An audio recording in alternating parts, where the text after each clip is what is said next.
Well, welcome to Happy Sunday, guys. Welcome to Open Mic Unplugged, episode 1, The Game Behind the Game. I have the esteemed pleasure, my name is Alicia Green, and I have the esteemed pleasure to introduce to you the amazing Dr. Marie Alcazar. She is a nationally recognized speaker, coach, and transformation expert dedicated to helping professionals break free from workplace trauma, reclaim confidence, and navigate career pivots with clarity and purpose. She combines lived experience, research, and bold strategy to drive real change. As the founder of Marie Alcazar Global, Dr. Marie has empowered thousands from emerging leaders to executives through coaching, workshops, and keynotes focused on leadership, career reinvention, and workplace healing. Her mission is simple: to help professionals pivot boldly and win. Without further ado, I'd like to introduce to you the woman of the hour, Dr. Marie Alcazar. Let me bring her on stage.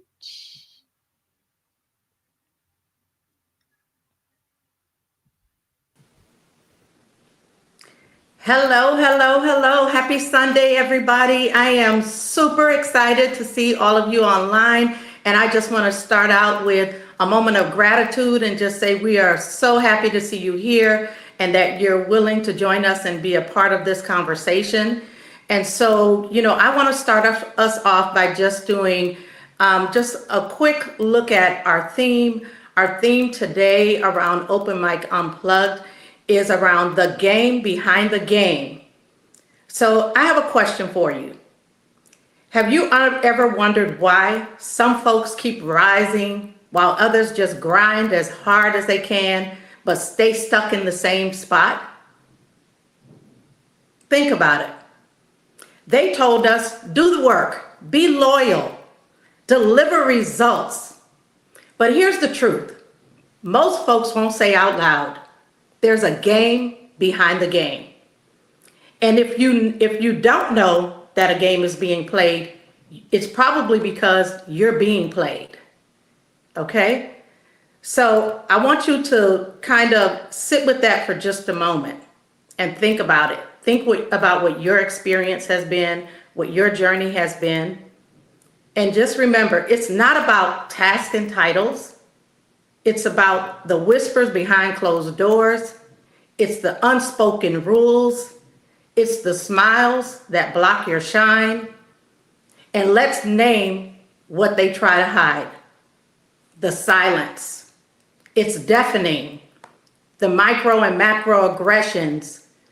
They're served cold, but on repeat, while others look on and say nothing.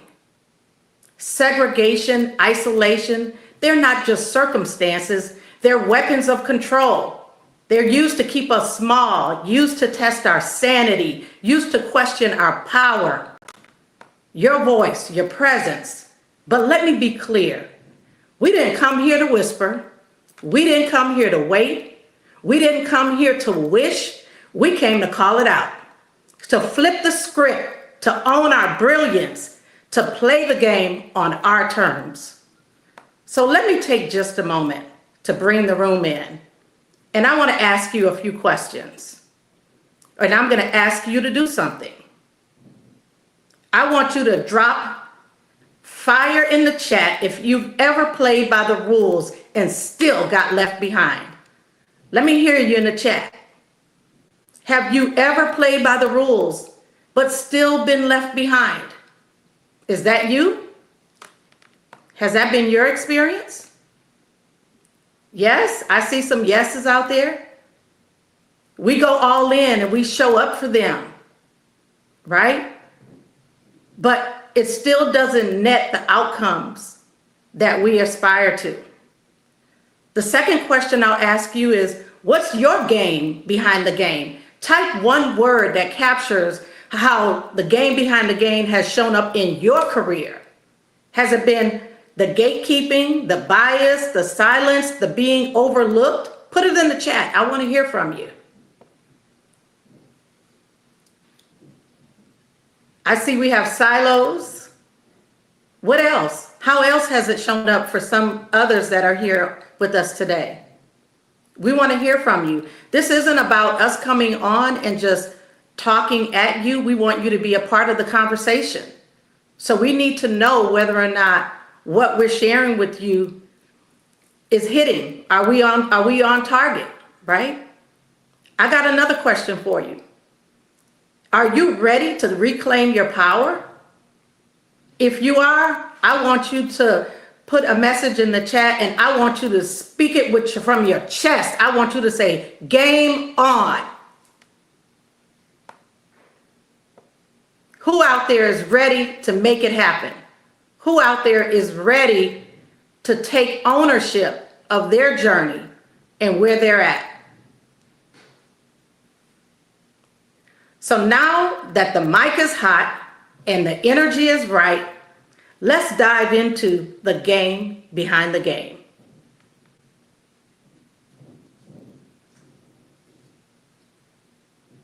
Alicia, I hand back to you. All right. Can you guys hear me? Okay. We have our first guest that we are going to be bringing on is Desiree on. I'm not sure. Okay, so we will be bringing on Letitia. Oh, is she on? I think I Yes. see Yes. mine. Okay. Desiree, let me know if you can hear us. You She's guys, on. but I'm still at work. Give me like 5 minutes. I already told them I have something I got to do, so just give me 5 minutes. I'm sorry. I apologize. Okay. Let's go to Letitia. All right. So Letitia, I'm gonna bring on Letitia. Letitia, can you hear us? You're on mute. Hear you. Okay, awesome. Dr. Marie? Hi, Tisha. Welcome to the stage. Appreciate it. Thank you so much for being here. We are super excited, really, just to hear from you. I'd like to give you an opportunity, really, just to share a little bit about your story. And if there are, specific questions that you'd like to ask, then this is our time together on stage. And we can also engage the audience in this conversation as well. Of course. Thank you for having you. Hello, everyone. My name is Letitia Marshall, but you guys can call me Tish. I'm a senior VP of operations for a branding and merchandising company called ePromos. I've been with the organization for 20 years, and I have basically I started out in an entry-level role and then moved my way up into the senior VP role. And I wanted to talk about, for me specifically, and also what I'm hearing from my peers and other women in the same stage that I am, the crossroads. That's what I like to call it, the crossroads. So I've been with my organization for a long time. I'm in a C-suite position, possibly moving into, that top operations role, which is the COO position. And everything's coming at me fast right now. It's kind of like, okay, there's a lot of things going on in the world, a lot of things going on in the area. And it's like all these questions I'm thinking to myself, right? Most of the times you see people my age moving into positions every couple of years, but I've been one place for a really long time, right? Then you have, should I leave? Should I stay? And what should I do to really make that impact to go to that next level? And lastly, so that's two questions. And then the third one is, if you are someone, because I hear this a lot, so I wanted to ask this question because I was curious, that's in a similar position that I'm in, but you're looking to start over. How do you do that? What do you do? If you've been established, you've been working in the area, but you're like, you know what, this is not for me. I want to do something else. How do you start over? So a bit of a mishmash, Dr. Marie, because it's like personally, I'm in the crossroads. So just trying to handle how to get to that next level, leaving, staying. And then, of course, again, reiterating, someone at this stage, what do you do when you want to start over? How do you do that when you have so much on the line and risks? Yeah, great questions, Tish. And the first thing I want to say is that everything that you have done as part of your journey was critical to you arriving at this point, right? And so when you think about all of the time that you vested in the work that you've put on there, you're well tenured with your organization and you've pretty much climbed the ladder there, right? I think that at some point it becomes a question around fit, right? And it's not about what you've done, it's about what you aspire to do next. And are you able to accomplish those things where you are, right?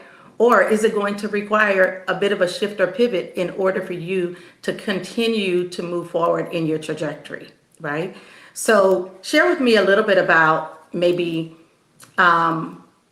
what has brought you to the point where you're kind of questioning what you do next? You've seen progress there, obviously, because you have advanced from someone who started out in an entry-level role to a pretty senior role. So are you feeling as though you've plateaued? Are you feeling as though you're being overlooked? What's bringing you to this crossroads? Because I suspect if you've made as much progress in your current organization as you had a pretty optimistic outlook on, where you could go in this organization, or have you actually hit a ceiling? No, great question. I think you're spot on. I think what's making Not the hearing question. you, Tish. Am I still on mute? Can you hear me now? I'm not hearing you, Tish. Can you? Hello? Can you hear me now? Okay, I can hear you now. No, I was saying that you hit it spot on with your question, and I've definitely invested, have been moving up, very optimistic, always positive, but the shift is lately we've been bringing in some new executives, doing things that has me questioning, I would say, and just trying to understand the game, as you would say it, right? Is it, Yeah. Holding on in order for someone else to ramp up? Is it holding on because there's true value? We've had some key people leave, some key layoffs. So these things are leaving me to question when in the past I have not had those questions, and probably has always been very clear where I was going. So now it's kind of like, ooh, I'm seeing some things. My intuition is talking to me. Let's call it what it is. Just being very direct. My intuition is saying something is up, and I'm not 100% sure which way it's going, but I want to be prepared either way. Yeah. As I can be, as I should say. So the first thing I'm going to tell you, anybody who knows me knows, I will be the first one to raise my hand and tell you that I believe in energy. I believe in instincts. And when it comes to my instincts, I don't need proof. That's just my reality, right? When your gut is telling you something, there is usually some truth there. And sometimes it takes us a minute to kind of figure things out and decipher things because, we're kind of operating in a place that is somewhat ambiguous when we're operating from there, and we're typically evidence-based. So I would tell you, first thing is trust your instincts. The second thing that I want to ask you to do is to ask yourself a question, because it sounds like some of the changes that you're seeing and experiencing may have to do with organizational alignment. As the organization has grown, I'm sure it has evolved as they're bringing in new leaders. Those leaders may be bringing in new direction and to take the organization in, potentially a different direction, or even accelerate maybe the path that they're on. And so what you have to ask yourself is this still, does this organization still align with who I am now and where I want to go? Because you have to be honest with yourself. You're not the same person that you were when you started 15 years ago, even 10 years ago, even a year ago. You're not the same person, right? You have continued to grow and evolve personally, and your needs will shift and change along with that. And so I think that we all reach a point when we really have to ask ourselves, the alignment questions, right? And think about where you see yourself in this organization in the future, and not just that, where you want to be personally, right? Because much of what we do and decisions that we make are focused on helping that organization be successful, but not necessarily focused on our own personal aspirations, right? And so, yeah, I think you've got to really ask yourself, is the organization in its current state and the direction that they're moving in, does that still align with who Tish is and where Tish wants to go? I appreciate that. Thank you. Yeah. Lots to think about. Absolutely, absolutely. So, while we're on this topic, if we have a few more minutes, are there any questions from the audience or any comments from the audience that anybody would like to share?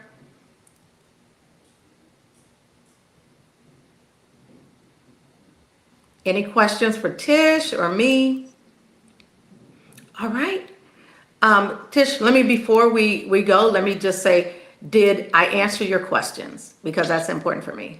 You did. You gave me a lot to think about. I think you were spot on. Some things I knew, but sometimes you need to hear it from another source. Sometimes, you kind of like, am I the only one thinking this? Am I you need that community to just verify some of the stuff that you're thinking. So I appreciate it. Absolutely. And thank you again for being here. So we're going to bring Alicia back, and Alicia is going to help us make our next transition.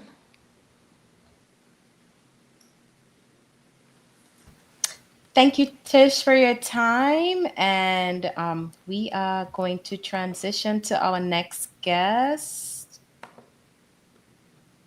Desiree, are you online?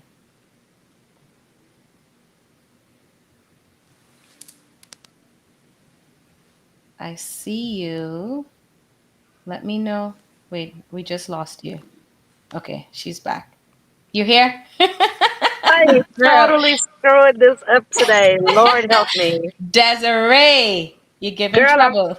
listen, I am showing my age with this technology. We're so happy to have you. You and all your work gear on. Girl. So thank you very much, Dr. Marie and Alicia, you guys for having me and inviting me. I didn't get to hear the others. I did briefly hear Dr. Marie and Tish. Very spot on information, Dr. Marie. So I'm going to take from that what I can and apply it. And I hope, Tish, you all the success with whatever advice you get here today. absolutely. Well, thank you for being here, and we see you're still at work, still busy at Yeah. it. So Yes. we really appreciate you making the time.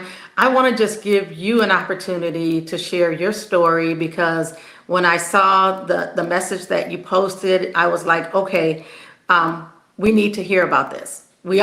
We all need to hear about this, because anytime that you're able to make that pivot, right? People oftentimes will be, we're all dealing with trauma on different levels, and we're just kind of doing what we got to do. But at the end of the day, when we look back and we see someone else that actually does what we really want to be doing, but we may not, for any number of reasons, we may not have the courage to actually do it. So yeah, we would love to hear your story.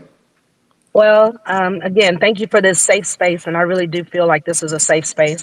Many times we don't get this platform. And so this is truly an amazing experience for me because I have many, many, many stories to tell. But one story in particular I would like to tell today because it's something that I've most recently went through. So I would like to share that. For those that are online and don't know me, my name is Desiree Stanislaus. I am a police officer amongst many other hats that I wear. But today I'm here to talk about my job as a police officer. I've been doing this for 16 years. So when I first started, I was 23 years old, very excited, very green. And when I went to work for Baytown PD, I was the second Black female. And out of 160 police officers, as big as Baytown is, 160 police officers, there was 5 females at the time. 2 Black, 2 Hispanic, 1 white female. So on one side, I was like, oh, well, I was privileged enough to be able to get in the door. And I thought that we were going to have a little sisterhood. That's what I thought in my mind. Honey, Those women gave me the blues, okay? They did not embrace me. They did not help me. They did not guide me. They basically told me, figure it out. We had to figure it out, and we're not going to give you the blueprint. Figure it out. And figure it out, I had to. And I did. And I made my way, and I bumped my head a lot along the way. But I took that, and towards the end of my tenure in Baytown specifically, I put together a gathering for Christmas, and I invited those same five females along with some others, because along the way, as years went on, there was other females that came on. And I invited them, and we had a big Christmas party, and everyone had a great time. And I sat them all down and I said, why? Why were y'all like this to me in the beginning? Why didn't y'all take me under your wings and like do something to make me better so that I didn't make the same mistakes that y'all did? Well, their excuse wasn't good enough for me. So I didn't hold it against them. I took that as my personal thing. Anywhere that I go, that I can help another female, whether it's a police officer, a young girl in school wanting to be a police officer, whatever the case may be, I wanted to make it my personal mission to help uplift and guide women so that they didn't make the same mistakes that I did. And I've done that. For 16 years, I've done that. So fast forward now, the last agency that I went to, same thing, get to work. And my higher up supervisor is a woman. And I'm thinking, oh, woman power. She's going to empower me. She's going to uplift me. She's going to guide me. Total opposite. Every chance that woman got to create a problem, she did. To make it hard for me, she did. And I was there for 2 years. And towards the end, I was miserable. I won't go into details about all the thoughts that I've had, but they weren't good. And I said to myself for like 2 months, what am I doing? What am I really doing? I'm good at this. I love my job. And like I tell a lot of people, I'm not afraid of the bad guy in the street carrying a gun. I'm not. My worst fear is my supervisors and my coworkers and the people that wear the same uniform and the same badge as I am. I fear them more than I fear the bad guy in the streets. And that's so sad to say. But they are my biggest enemy. And so I finally decided after talking to someone that I look up so highly to. She's my mentor. She's an attorney. She knows my story and where I want to go and that I want to go to law school and all of that. So I talked to her. So one day she called me and she says, how you doing? And, the common answer, oh, I'm doing good. I'm doing fine. And I was honest. I was truly honest. I said, I'm not doing good. I'm not in a good place. And she said, Des, I know that you're the strong one, always the strong one. Everyone expects you to show up, get the job done, and all of that. She said, but you're human. And the feelings that you're feeling, that's normal. But what I'm going to tell you is, you know your worth. You know who you are. Don't let nobody tell you any different. You're a lioness and you better roar. And she told me some other things. And baby, when I went to bed that night, I tossed and turned and I said, man, she's so right. What am I doing here? If I'm this unhappy and this is not what my life looks like and this is not what I want to be doing, then I have to change that. And so I typed up my resignation letter and I wrote around with it for like a month because I didn't want it to be emotionally motivated because women, we're emotional creatures, they say, right? And I didn't want to do that. I didn't want to emotionally quit my job. And so one day I went in because, of course, she's still on her plot for this constructive dismissal. That's is that what they call it? Constructive dismissal when they trying to push you out. So they create all these issues to make you leave. They're not going to fire you, but they're going to make it difficult for you so that you leave. And so one day I showed up to work and nothing was going on. Nothing was wrong. I just turned it in. I said, this is not what I want my life to look like. I don't want to be upset. I don't want to put on this uniform. And as soon as I hit that back door to clock in, my heart starts racing fast and I'm sweating and my heart, anxiety is setting in. I can't do my job like that. It's not fair to the communities that I serve. It's not fair to me. It's not fair to my son, my family. It's not fair. And so I quit. I didn't have another job to go to, no other potentials, probably a few $100s in the bank, and I didn't care. I quit. And I got on my knees and I prayed and I said, God, If this is not what you wanted from me, I apologize for taking things into my own hands. But here we are. We're at the crossroads now. Here we are. We're at the crossroads now. And I just need you to show me favor like you've done time and time and time again. And he did. I am now able to work for myself. I call the shots. I'm my own boss. If I want to take a job today, I take a job today. If I don't, sorry, I don't want to get out of my bed. Sorry, I'm in Trinidad this week. Sorry, I'm flying to Jamaica next week. I'm going to work when I want to work, and I'm going to fly and travel and do what I want to do, that what makes me happy and what my life looks like for me. Because I wasn't born to be a slave to nobody. And I'm not going to continue to let any job hold me by my ankles, my wrists, my feet, none of that. I'm done with that. I'm 40 years old, and my life is going to look like exactly what I want it to look like. And I hope that inspires someone else out there. If you hate your job, find another one. We make money day in and day out. The money will always be there, and I've made some good money in this job. The money will always be there. My patience, my peace, my happiness is priceless. You cannot put a price tag on it, and I'm no longer going to put a price tag on it. I want to be happy, and this is what my happiness looks like. And I'm still a police officer, but I'm just doing it my way. Yes, I love that. Hey, all right, sis. That's what I'm talking about. Wow, that was powerful. That was powerful. And thank you so much for, just showing up. You're standing in your truth, your transparency, being willing to share that for the benefit of others. And I want to echo, some of the advice you're giving yourself, because I see the self conversations, right?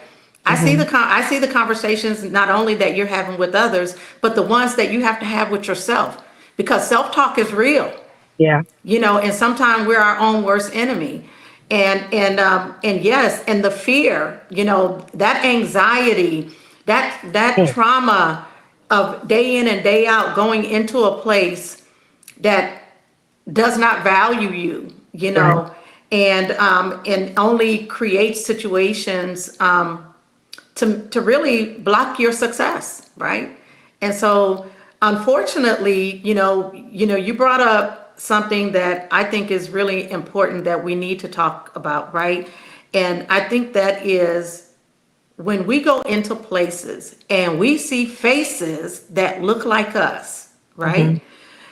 This we should be looking for alignment, and I say community, not even just sisterhood, because community goes beyond just, it's not just women, right? There are also others in that can be part of a community where we uplift each other, right? Because I believe in the lift and pull. Anybody out there who knows me, they know that the lift and pull is a top priority for me in any situation that I'm in. If I have a platform, I'm always going to be looking for opportunities to help and pull somebody else forward, right? Right. And so it is very disappointing to go into a place and think that you're going to find the person who sees you, who understands you, who recognizes the challenges that we face, right? And then they in turn become an aggressor. They in turn become an offender, right? And so, one of the things that I often talk about is the fact that when we move into leadership roles, we have a responsibility to ourselves and each other not to become those things that are meant to undermine us. But so many times we get caught up in our own success, doing the things, changing ourselves and doing the things that we believe are expected from us in order to be successful, right? And so if you think about it, if you work in an organization, in order for you to be successful, you're likely going to have to mimic the behavior, the ideas, the thinking of your boss and the people who determine whether or not you advance. Yep. And That's true. so, because if you don't align with their leadership strategy, their perspective, their approach around how you get things done, then you can't be with them and against them at the same time. Okay. So you have to align with them in order to be successful. And that's what happens to a lot of us, unfortunately, right? When we find ourselves advancing and moving into leadership roles, we have to reinvent ourselves to fit in. Well, I wasn't willing to do that. Right, exactly. But again, the trauma that you experienced, right, was triggered because what happened is it created conflict. It created conflict. What you would have needed to do in order to be successful was in conflict with who you are ethically, right? Yes, And ma'am. so it didn't allow for that. Yeah. So you were in, for the most regard, you were in a no-win situation. Correct. There was no way for you to be successful and not be in conflict with yourself. And so I want to make sure that as we listen to your story and really think about and internalize what you shared, how many of us experience those same things, those same traumas? It might be different people, it might be a different context, but the outcome is the same, right? And so what I also want to do is encourage us, because many of us here are in leadership roles, right? And you can lead from anywhere, honey. You can lead from the back, you can lead from the middle, or you may not have the title, but you showing up as a leader to somebody. Yeah. And you got to be willing to do a self-check around who you are and how you get things done as well. Yeah. And be careful not to become that person who was suppressing and traumatizing you. Because the person who you described, that's what, in my experience, that's what it sounds like. They did what they had to do to be successful in that environment, right? And so in doing so, it means giving up a part of who you are in order to fit in. Right. If you want to advance. And so I'll even bridge that back to the conversation with Tish. So Tish, do you mind coming back on stage with us for just a moment? There she is. Hey, beautiful.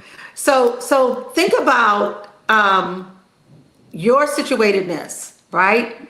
And what you have to do to be successful where you are. And think about what Des shared around her experience. Two completely different environments, but I can see some golden threads running across, right? Like anytime things start to come in conflict with who we are fundamentally, it creates challenges and we begin to disconnect because of a lack of alignment, right?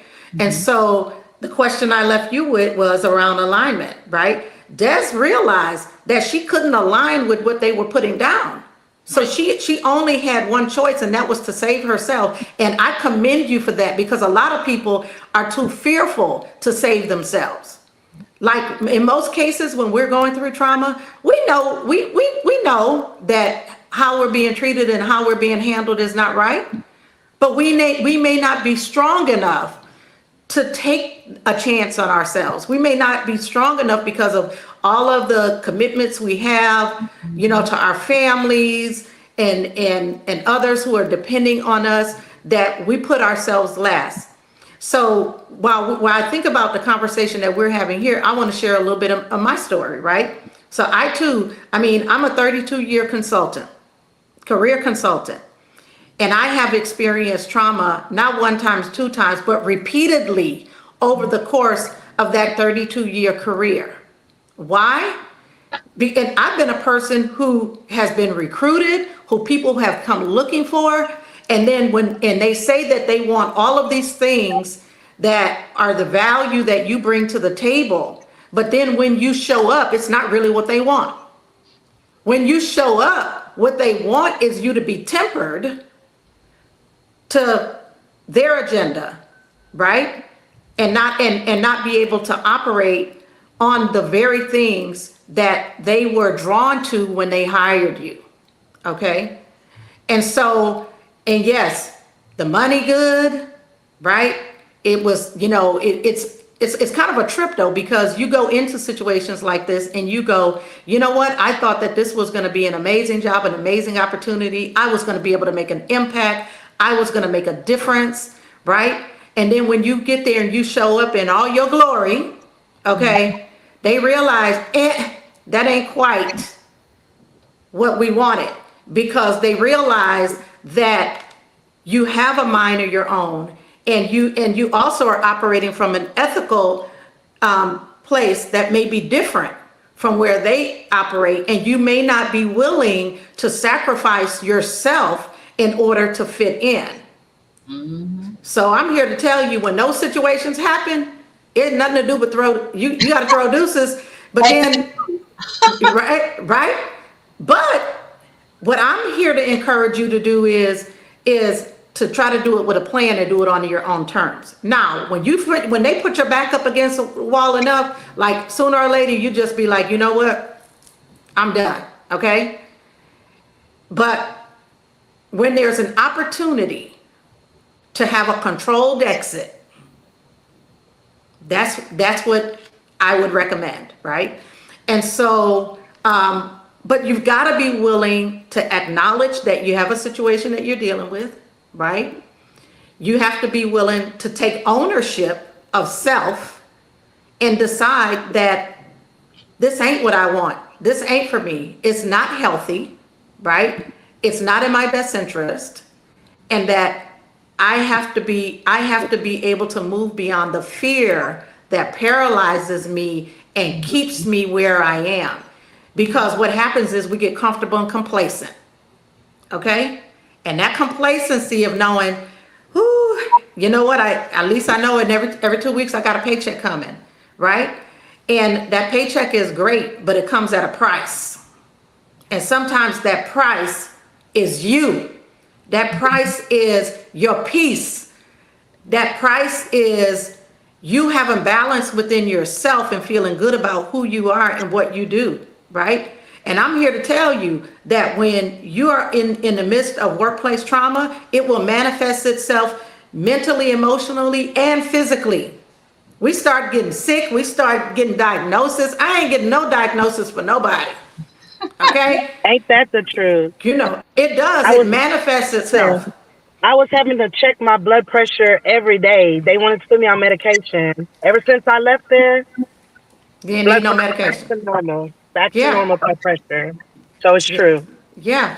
And those days of thinking that we got to just always be the strong one and we got to be the ones to show up and we just bang our belly and take blow after blow. And we might do that for a time, but at a certain point, you have to save yourself.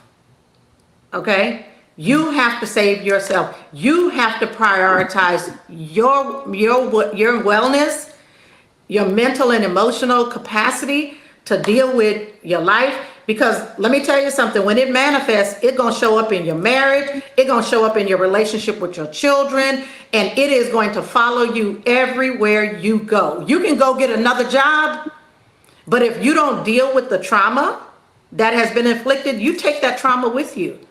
And it will surface its head when you least expect it. You think you got it all under control, but we don't know what we're holding in. And it's real. It's real. It might show up in weight loss, but it might also show up in weight gain. Okay? It might show up in your blood pressure. It might show up as diabetes. It might show up as a dysfunctional relationship with your children and your spouse. Now all of a sudden, y'all can't get on the same page on nothing. Okay? Because you don't even realize the trauma that you're withstanding. And you're holding it all in. Let me ask Dr. Marie, since you're on that topic, I have a question. Sure. So, trust is difficult for me. I'm speaking from personal. It's hard for me to trust somebody and call somebody like, this is how I'm feeling, this is what I'm going through, because that is a very vulnerable situation, especially for me. People don't expect me to go through anything for whatever reason. I don't know why. They think I don't bleed like everybody else, but I do. Who do you turn to when you can't talk to your spouse? Because, it's your spouse at the end of the day. Right. Your kids can only understand so much. Nobody at work, even though they understand what's going on because they're in it with you, you might not trust to be so open with them because they're going to take it, run back to the boss and say, oh, she said this. So who do we talk to? Because I ain't going to lie, therapy is expensive. I've been there, but it's expensive. Yeah. So one of the things that I recommend, and I want to kind of ask this question even to the audience, right? How many people have a mentor? How many people have a mentor, right? If you have a mentor, drop it in the chat. Give me hashtag mentor, right? If you have not had a mentor, I highly encourage getting one. So what I would say is, beyond a mentor, you need to have community, right? And so community is super important, and I'm talking from experience, right? I know I'm not seeing everybody online right now, but I can tell you who my community is. And my community is my sister circle, but it also extends beyond my sister circle to include other people who are important in my life and who I believe, based on not their words, but their acts, that they have my best interest at heart. And it really is building those trust relationships. I can't really tell you, how to find those trusted relationships. But what I can tell you is that people's actions speak louder than words. So it has to be the people who do show up for you in a way where it's non-judgmental, where they can listen. And one of the things that I've been very intentional about is surrounding myself with people who are smarter than me. It's never fun being the smartest person in the bunch all the time, okay? You need to have people around you who are going to help you grow and become the best version of you. And that means people who will listen to you, people who will not only agree with you, but disagree with you and tell you when you screwing up. Tell you your shit stink when it does, okay? Tell you what you're doing is not right. And you got to trust them to be able to see past the disagreement, to know that they're telling me this because they care about me, right? And then you have to be teachable. You have to be somebody who is receptive to truth, right? You gotta be receptive to truth, because if you somebody who can't be told nothing, and every time somebody try to give you constructive feedback and share something with you, it's a fight and an argument, and you're in defensive mode, then no. And the other part of it is, if you want people that you can trust, you got to be somebody who can be trusted. Okay? You got to be somebody who can be trusted, because if they don't feel like that they can trust you, you certainly cannot trust them. Okay? And that is in most cases going to be a very small, tight circle. And that is the people who love you unconditionally. I can tell you, I know who my sister circle is, and I know I can go to them at any point. I can go to them and I can tell them, the worst parts of me. And I can also go to them when I have been going through my trauma, and it's been more than one, okay? They are the people who I can go to and I can talk to about it, and they are going to not only allow, just to be a good listener, but they are going to step back and be thoughtful and intentional about the feedback that they give me. They are not going to simply agree with me, but then they're going to get in the trenches with me. And let me tell you something I tell everybody. The people who want to see you successful going to help you be successful. They're not going to sit on the sideline and watch you going through shit and not be thinking about what they can do to make an impact. Because I don't need you just to be sucking in all my stuff, and then real talk, okay? This straight talk, no chaser. I'm telling you, if they want to see you be successful, they are going to help you be successful. They are not going to sit on the sideline and watch you struggle, okay? They may not be able to come in and rescue you and fix all your problems, but they're going to be thinking about what you're going through, and they're going to be thinking about how they can help you address it and move on, right? And not get stuck, okay? Ain't gonna be they might give you time to vent and get it off your chest, but then they're gonna quickly want to see you shift away from that towards positive things, right? Towards things that are gonna help you become the best version of you. And I'll add one last thing. You know what I do? I shift my energy towards things that bring me joy. I I want to do more of the things that make me happy. And so what I've done is I figured out what those things are. I had to have a real conversation with myself about what I wanted. And that's what I did. I shifted my focus towards having balance in my life, towards doing the things that bring me joy, being around the people that make me happy, that I know care about me, but then also hold my feet to the fire so that I know it's not okay for me to stay where I am. Right? Yeah. Because that's a real decision you have to make, not to stay where you are. Exactly. And we have to remember that fear is paralyzing. And if we are not careful, we will look back and we will see years later, we're still in the same place, doing the same things, fighting the same fights, right? Yeah. And all it's doing is taking away our years, taking away our youth, our energy, Yeah. So true. right? Absolutely.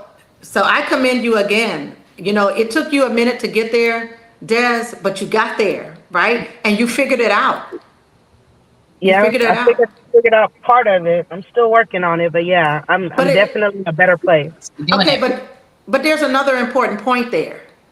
You can build in flight. Yeah, You can build the future you want in flight. You know enough to get started. You don't have to have everything figured out, yeah, right? And for those of you on the line who are procrastinators, who got to Hmm. have everything figured out and every I dotted and every T crossed, honey, you'll be right there still getting beat up, okay? Waiting for something to change and ain't nobody coming in to rescue you. And you'll be right there still fighting the same fights. Why? And what ends up happening is you have to make a choice. Are you going to be a pigeon or an eagle? yeah, Which one? Okay? Because eagles and pigeons don't fly at the same heights. They might both fly, but they don't fly at the same heights. yeah, It's the difference between being a bottom feeder and deciding that you want something different. Right? So I hope I ain't hurt nobody's feelings here today, but I'm just want to give you some real talk. You have to make choices for yourself that allow you to push forward, to move beyond the trauma and take ownership of your future. yeah. It's all on you. Right? Absolutely. So I think you know, I mean, this has been a great conversation. Yes, honey, I see. I'm trying to be an eagle. Let's do it.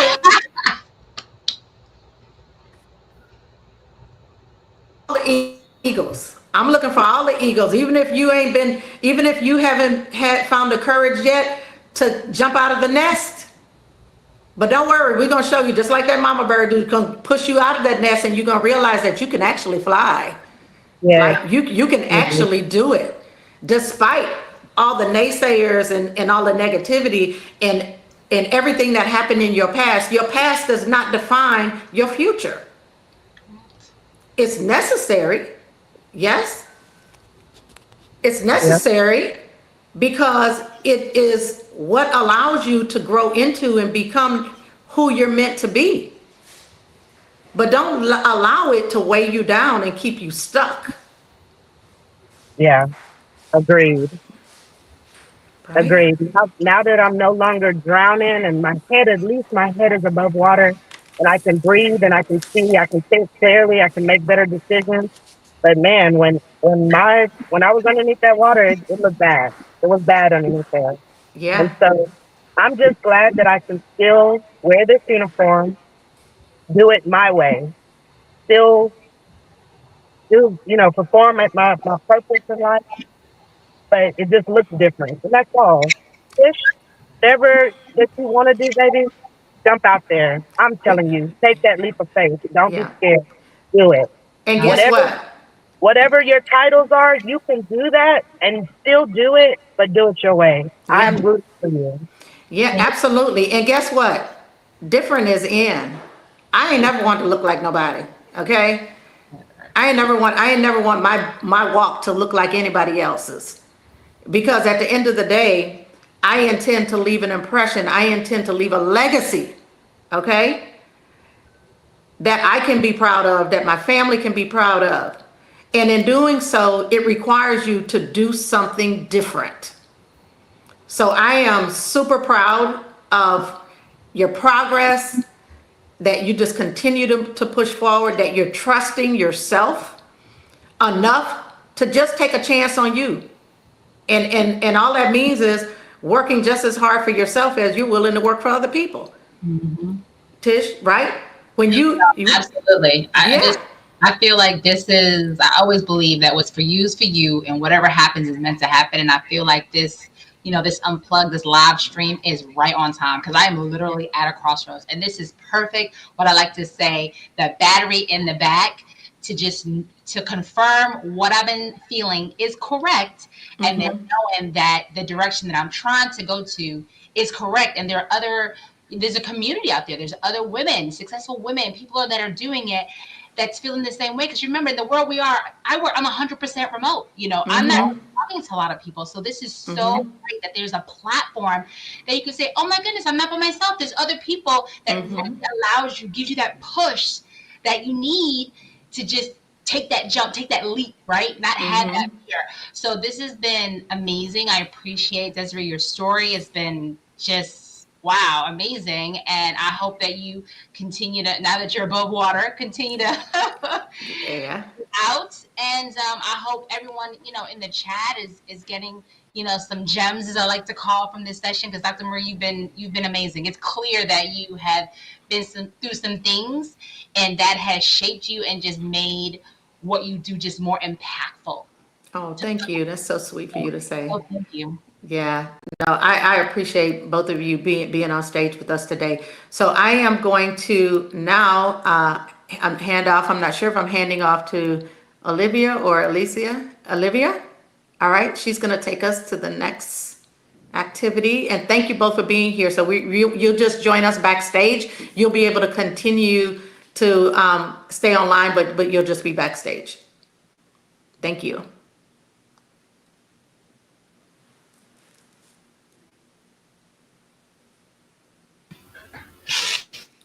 Hello, everyone, and thank y'all for being here. So we're going to do our first giveaway of the day.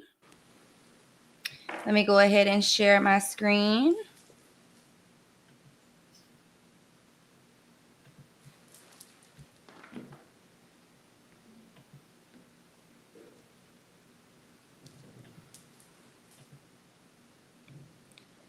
All right, looks like we had 7 entries for the detox. Let's go ahead and do a draw.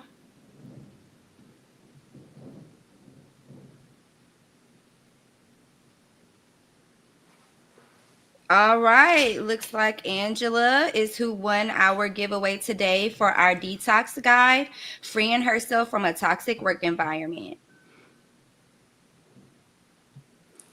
Y'all stay tuned to be in the chat, okay?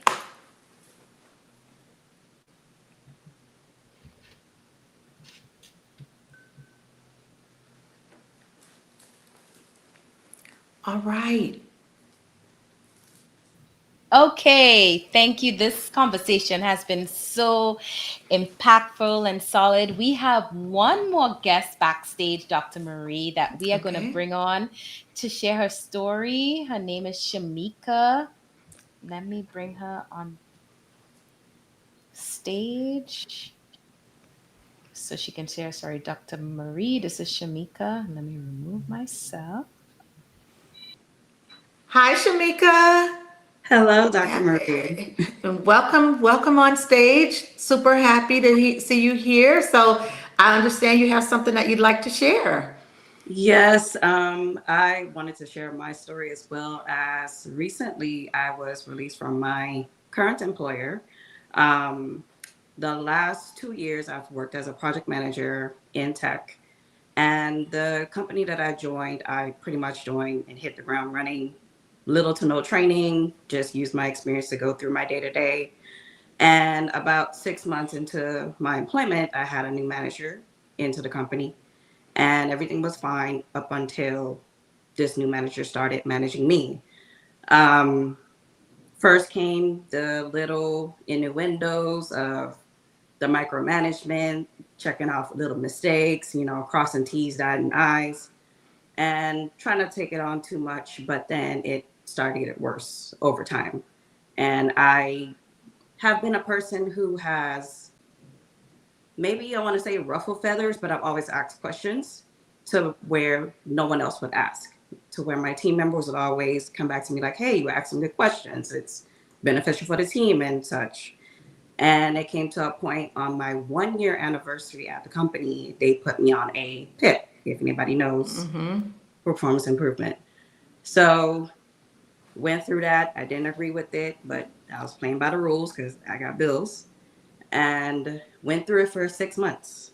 And the littlest things they would point out, they would document it and magnify it to the point where I just checked out mentally, physically, didn't want to go through my day-to-day anymore, didn't want to go to work. I took a 2-week vacation. I was saving up my vacation, and I just decided to take it. And when I decided to return from vacation, that is when they decided to release me from my position. That has been 3 months ago. So I have been relieved that I'm away from that manager. From what I hear, he has since left the company.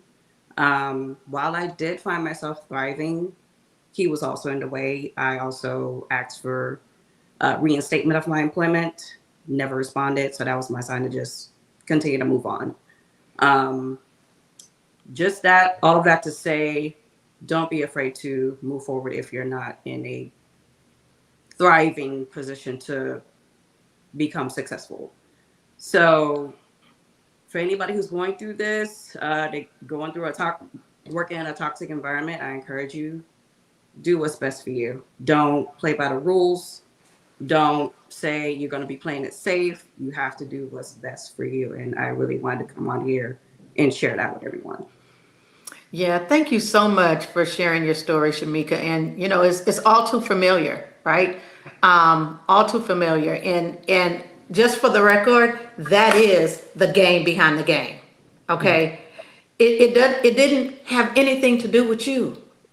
It had everything to do with them and their agenda, right? So it didn't matter. Whatever you did, whether it was a small mistake or a big mistake, or whether there was no mistake. Okay, when they had an agenda that you didn't fit into, they had no problem with doing what they had to do to play their hand. And that's what this whole conversation is about. That is them simply playing their hand, okay?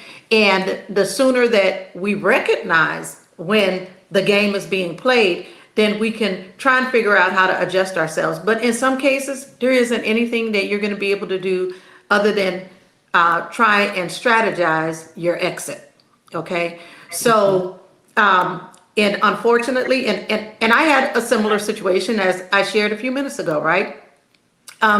Even having people who didn't have your experience and qualifications undermined you, and you be a lone voice in a room, you come in and yes, I'm probably like many others. I have always had a voice. I am going to have a voice if you're going to have me in the space, right? Until such time, like I literally had to be segregated and isolated for them to shut me down, because they knew if I was in the room, I had a perspective and an opinion. Because you brought me in as an expert, right? So you bring me in and then you want to shut me down, okay? It happens to the best of us. But here's the conversation I had to have with myself. That is a lie, and I do not believe it, and I do not buy it. I do not accept it, because I know who I am, okay? I know what value I bring to the table, even if they don't recognize that they need it or that they don't want it. But that ain't got nothing to do with me and everything to do with them. So that experience that you went through, Shamika, was to set you up for something bigger and better. Because I'm telling you, when I tell you that I have gone through workplace trauma repeatedly, let me tell you how good God is. Every single time they thought they was doing something to hurt me, it was a level up, honey. Every time. Every time they thought they were tearing me down, they were lifting me up, even when I didn't realize it. Because in the midst of going through workplace trauma, we often don't see that because it's hurtful. It makes us question ourselves and doubt ourselves, right? Yes. Yes. Because that's their intent when we're going through it. But the devil is a liar. All that they put down does not define you, because God has something bigger and better for you. In order for you to be able to get to that next level, he had to move them out of the way. Yes, exactly. Right? Because you would have still been there fighting to hang on, trying to, you know what I mean? Just trying to, because what happens is, especially as we advance in our careers and we move into leadership roles and we make more money and we're able to live a certain lifestyle, at a certain point, those things hold us hostage. And we feel that we have no choice but to stay and deal with it and put up with it, because we're dependent on that 2-week paycheck, right? We're dependent on that, being able to show up, not just for ourselves, but for everybody around us who counts on us. We allow those things to hold us hostage. Well, let me tell you, I had to have a conversation with myself, and I said, Marie, they're going to be all right. Everybody going to be all right. They always are. Okay. And yes, I'm usually the one who steps in, right? But right now, I got to step in for me. Okay. So I got to be for me what I've been for everybody else. Absolutely. And sometimes that's what we have to do. But child, I don't know about you. When I left there, like you said, it was a relief, honey. Yeah. I was doing a happy dance. I was like, whoo. Yes. And I have never been, and I had no idea when I was going through it, how much stress and trauma that I was withstanding, right? And how that was showing up in other parts of my life. So what did I do? I replaced all that trauma, honey, with things that bring me joy. If anybody know me, when you see them pictures of me dancing, you see me in the rhythm section, you see that's Dr. Marie in real life. That's who I am. And I'm doing more of those things, and I'm spending time with people who care about me, who have my best interest at heart.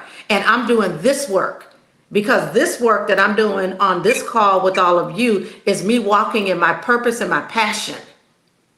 It's me doing work that truly makes an impact instead of me just making these other organizations rich, right? Richer. It's me sowing into investing in my community, people who look like me, people who have experienced some of the same things that I've experienced, and people who also want to pivot beyond where they are. So don't worry about none of that. What they did, they did you a favor, child. Oh yes. They just didn't even know it. They didn't even know they was doing you a favor when they let you go, right? Because at least you could.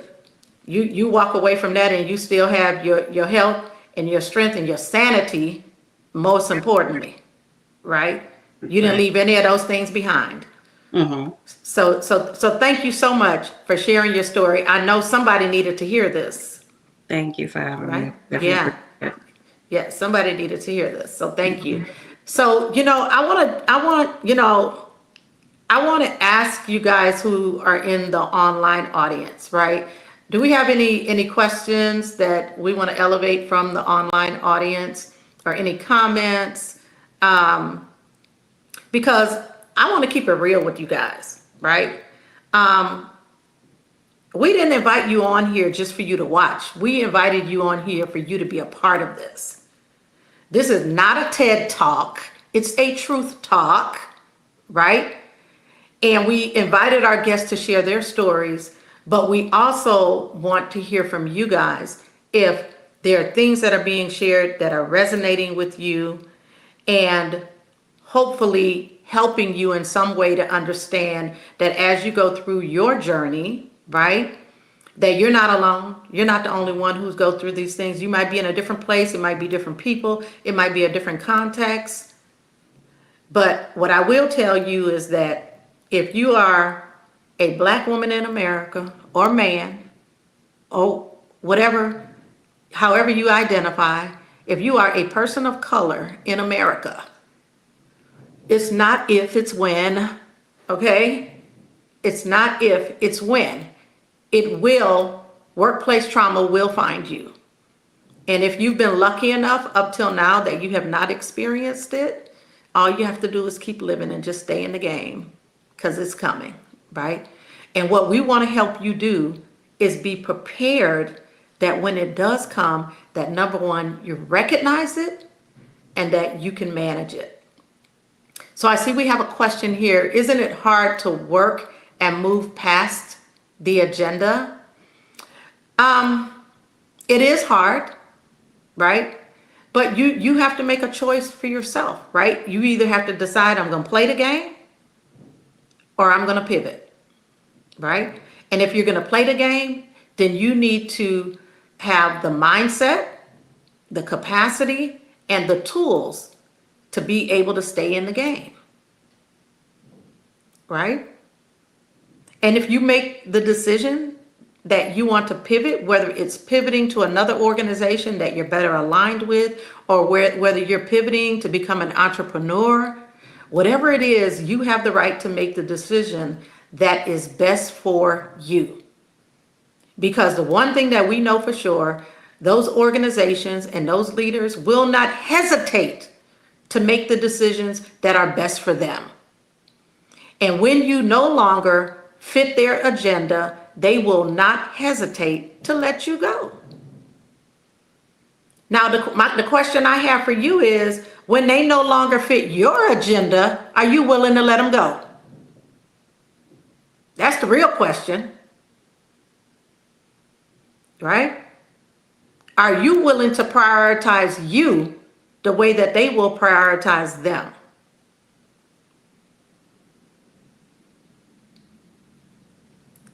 Was that a question? I'm sorry.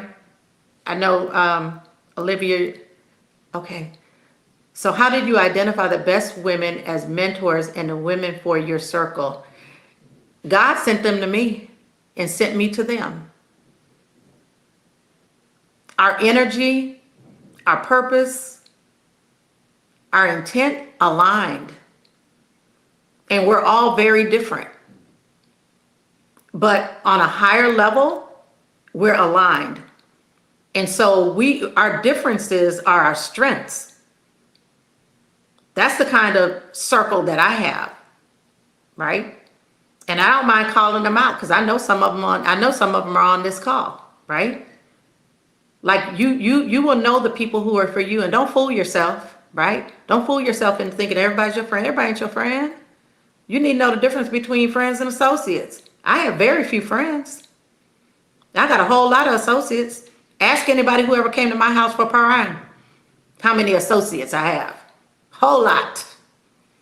Or any other event I host, right? Except for these kind of serious conversations right there. A lot of them say they don't show up to this kind of stuff. Associates don't, right? But yeah, you will know who your people are. And even as I do this work, my mission is to find my people.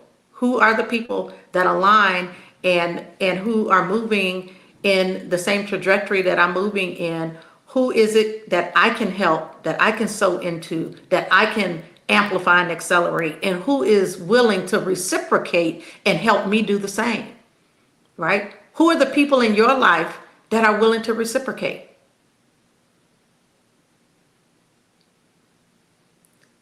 Marcia. Marcia said, oh my God, I needed all of this at 65. I'm ready for the shift. When your loved ones start to identify you're not okay without you saying it, it's time to move on. Yes, yes. And by the way, that's one of my sisters. That's one of my sisters, right? That keep me grounded and keep me focused. That even when I get tired, are there to lift me up and say, you don't get to stop. You might need to take a little bit of a rest, but you don't get to stop. We are anybody else in all this? Who are the people? Yeah. Who are your people? Who are your people? And you got to be able to identify your people. Like everybody ain't your people, right? Okay, Pat says they refer to it as downsizing, like we were a big man. Like we were a big man, right? Like they could just reduce you, but that is actually, when they say downsizing and maybe they're eliminating your role. So by the way, when it happened to me and the end came, it was, we're eliminating your role. Child, please, y'all know y'all ain't eliminating no role. Y'all just couldn't handle Dr. Marie. That's all that was. And it's the same thing. And when you have a perspective about who you are and what you do and how you do it, you will face those kinds of challenges, right? So no, they can't downsize you. They can't minimize you. They can't shrink you, but they will try if you allow them to. So thank you for sharing that, Pat. Do we have any other questions? So we're really, this is your time. This floor is for you guys. So how did I choose a mentor? Well, to be honest with you, I've never had a mentor. I've never had a mentor, right? But not having a mentor, what I learned is I got to bump my head a whole lot of times. I got to trip and fall a whole lot of times because I didn't have anybody there to tell me where the landmines were, to tell me where the problems were, to help me save myself. So I had to learn the hard way. So when I became a mentor,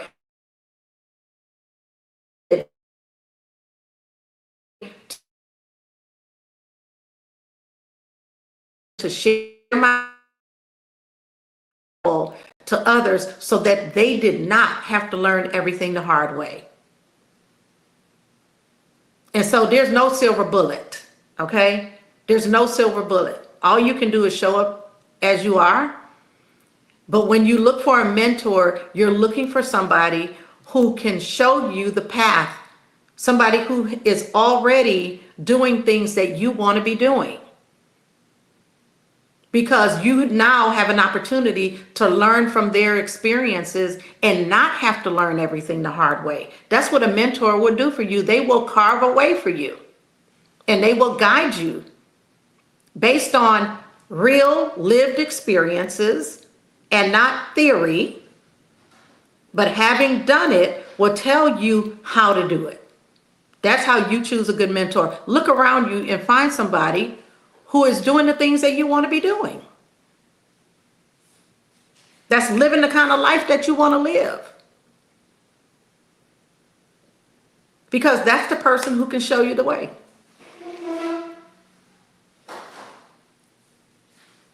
In order to find a proper mentor, you have to first step out of your comfort zone. Absolutely. Absolutely. Right? You have to be willing to do something different. All right. Well, I think that I'm going to now pivot back over to Olivia. I think we have another giveaway. Yes. Be teachable. Thank you, Des. All right. Let's get into our next giveaway. Let's see who's gonna win this time.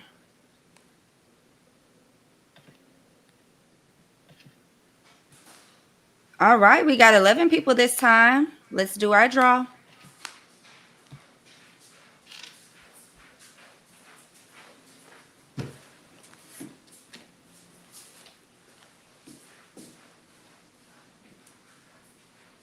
All right, T Ant, we have a winner. We'll be reaching out to you. All right, awesome. I'll give the floor back over to you, Dr. Marie. Okay, so we've had some really good conversation here today. I shared something that was said. Hope that this platform that we've created here to give us voice is one that you find value in. I hope that you will share this experience with others And as we look at future events, because we'll be doing this monthly, I hope that you will consider coming back, and I hope that you will consider becoming an active part of the conversation, an active part of this process, and and give us feedback. Let us know how we did. I will tell you that even doing this is not without some small hiccups. The technology is great when it works, and when it don't work, it ain't so great. But it is not because we fell short of doing everything that we could to create an amazing experience for you here today. So we hope that our intent has been communicated and delivered, and that you found value in this. And what I want to be sure of is that you understand that for this platform, while it is about giving voice, this is not where we stop. This is not just lip service, okay? This is not just about conversations, and then when the conversation is over, everybody goes back to doing what they were doing. We are also here to share with you an opportunity to be able to work with us. And so we're going to share some information about an upcoming event that we are going to be hosting in a couple of weeks. That is a Pivot Lab, and we're going to be focusing on how you can begin your pivot, take back your control, take back your life, your career, and get on track with doing the things that you were designed to do, the things that make you happy, right? The things that bring you joy and give you peace and allow you to really operate in your purpose. And so we please be on the lookout for information from us. We're going to continue to share things that we have going on. We'd love to hear your ideas. We believe in feedback. So when after we conclude here today, we are going to ask you to give us feedback on how we did, and also ask you to continue to share any thoughts and ideas that you have for future topics, right? But we're going to be about taking care of business here, okay? So just know that. Thank you.